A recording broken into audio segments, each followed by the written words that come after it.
How to enjoy work when you just hate it. In this video, I'm going to show you what you can do to not just survive, but actually thrive in really horrible environments. Not that you should, but sometimes you have to. Stay with us on this video.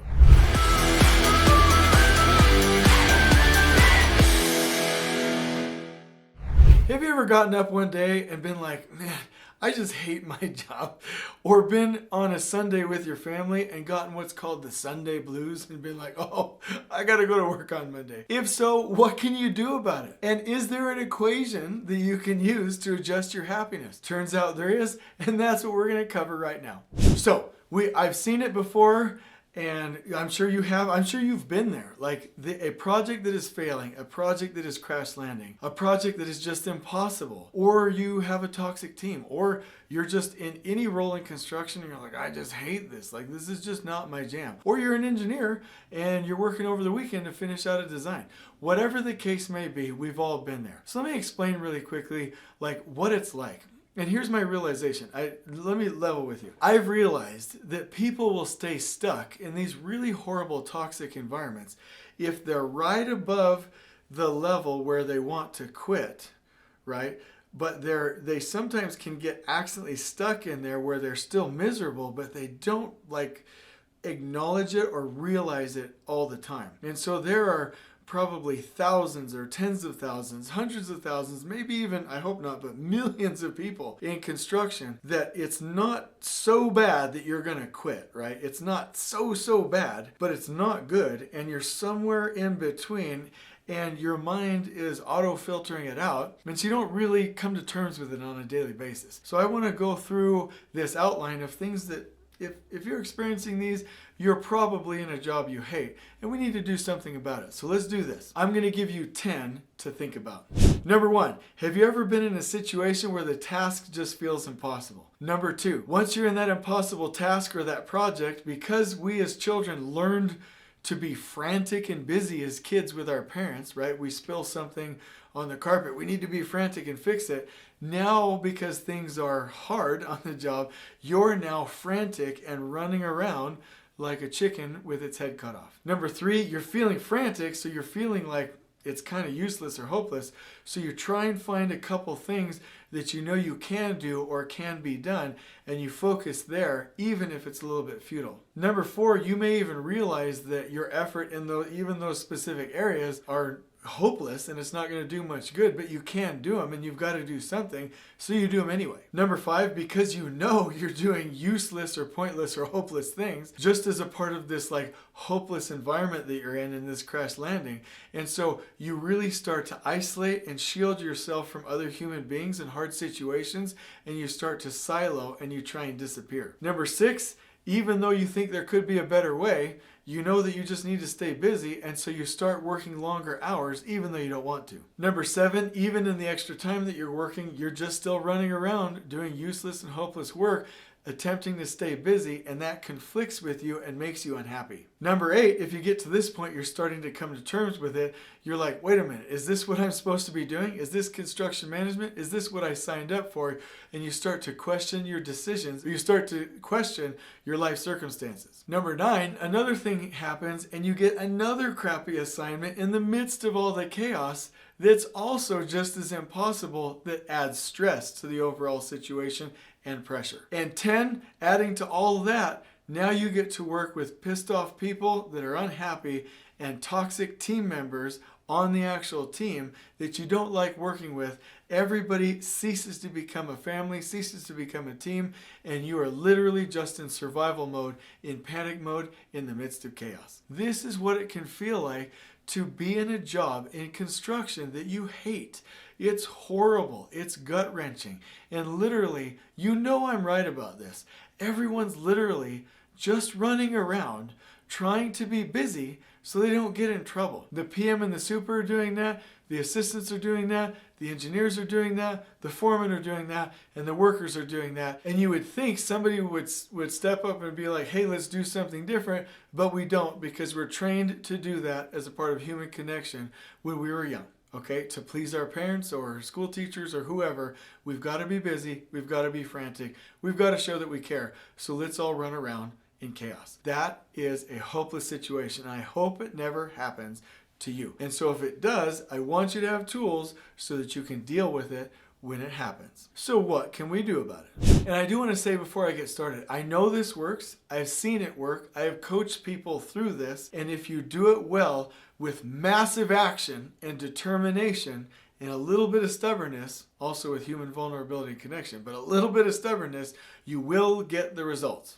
So number one, when you're in that situation, and I know you probably already have, but find something that will be meaningful to the completion of that project. Some task that isn't hopeless, that isn't random busyness, that isn't just showing that you care, that isn't just trying to stay busy. Find something that will add to the bottom line, that will shorten the duration, that will elevate someone's experience, or that will support your team. And dig in and own it and control the environment so you can support the people. This may be taking a trade partner who's struggling and really streamlining their information management. This may be taking a bottleneck and optimizing it. It may be saying, I'm going to remove roadblocks, which is a real key. Or it might be saying, hey, I'm going to go do an inventory of any missing materials and I'm going to make sure they're getting here on time. Or I'm going to get out ahead with my incomplete work list. Or I'm going to really define what it means to finish for the substantial completion requirements and really outline a path to the end. Or I'm going to really dig in and manage change orders. Find something that will add to the bottom line, not busyness, but real value. Number two, when you get to that spot and you actually have those meaningful assignments, yes, you might have other things that your team expects you to do, but dig in and own it and focus. And here's why I say that. If you focus, and if you really dig in and you start to see added value, you start to see that you're winning, your morale will go up, you will potentially elevate the morale of others, and you will feel like when you go home, you're actually doing something of value and not something that's hopeless. Number three, if you're doing that and you still find the task a little bit boring or hard or stressful, try implementing these tips. If you're doing something hard, try to pair it with something you enjoy. I'll give you an example and don't get mad at me, but like let's say that you're having to review submittals, or let's say that you are updating as-builts, or let's say that you're doing research. Could you listen to music, or could you have a nice environment, or could you do it in a way that you would enjoy that engagement, or could you do it with somebody else where it really becomes something enjoyable instead of something that's boring, right? That's my first step. Can you pair it with something you enjoy? Number two, if you can't make it enjoyable, can you reward yourself? Can you go do something in flow and really hit it hard and have something like a coffee break or a snack, or go do some push-ups or an exercise, or switch your task, or go talk to somebody, or whatever it is, where you reward yourself, which will make each of those durations of flow, each of those hard tasks, more palatable and easier for you and your mentality and your morale. And number three, if you are doing something, can you make it more tactile and physical so that you're not just straining your brain? An example that I would have is if you're doing punch list, it gets pretty tiring to keep writing that list or doing the voice to text or taking the pictures. Can you grab a little punch list cart and do a little bit of caulking, a little bit of touch-up paint, a little bit of something to get your body moving to where you feel like, oh, I've accomplished something. I'm not just doing paperwork. And actually this movement helps my happiness. Do something that gives you the physical activity so you can enjoy it more. So those are 3 tips for you if you have to do tasks that are really straining and stressful on the job. And number 4, if you are in that situation, can you avoid the toxic environments by either partnering and team building with those individuals, finding a really good way to separate what you're accountable for and responsible for, or instead of shielding yourself from the entire project, can you just shield yourself with the right circumstances away from those toxic environments?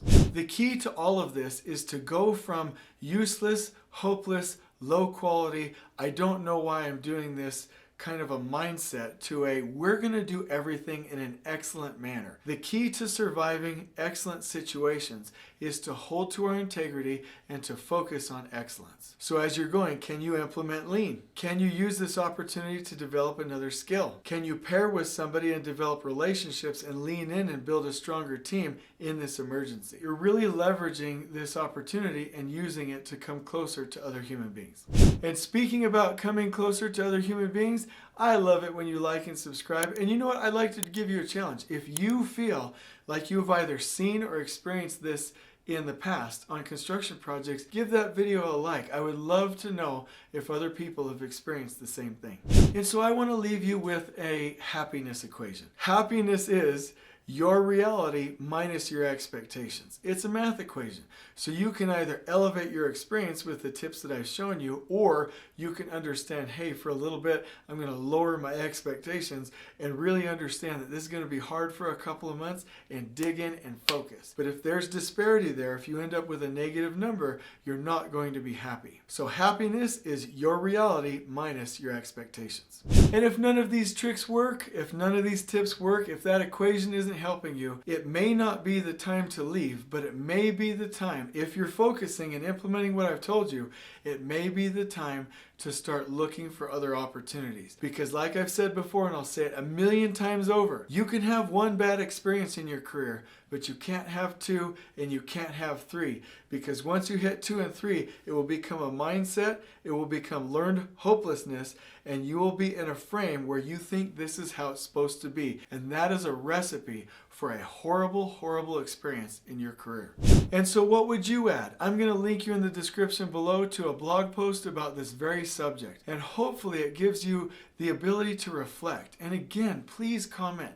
Please give me feedback. What would you add to this? What tips have you found were helpful in the past? I'll learn it from you. I'll share it. I hope you've enjoyed this video. On we go.